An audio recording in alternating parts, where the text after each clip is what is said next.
আমাদের ভগবানকে অবমাননা করা হচ্ছে।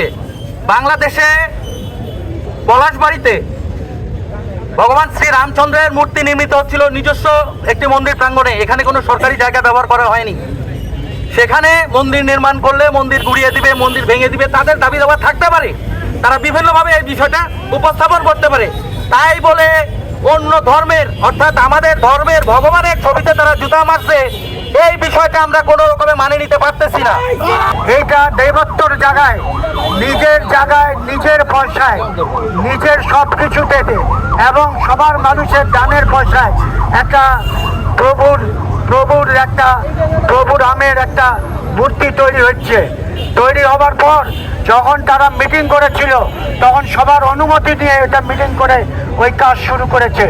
তারপর এখন ওই আমরা যাকে ভগবান হিসাবে মানি তাকে রাস্তায় তাকে জুতা পিটা করেছে। এইটা কোনোদিন সম্ভব আমরা মেনে নিই। এই যে ধর্ম অপমাননা।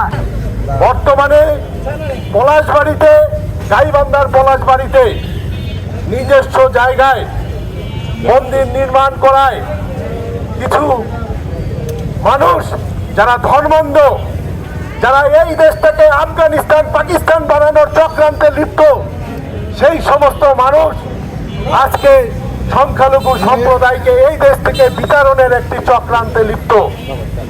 আমরা ধিক্কার জানাই আপনাদেরকে যে এই দেশে যদি সংখ্যালঘুরা বসবাস না করতে পারে আপনাদের অবস্থা আফগানিস্তান পাকিস্তানের মতো হয়ে যাবে।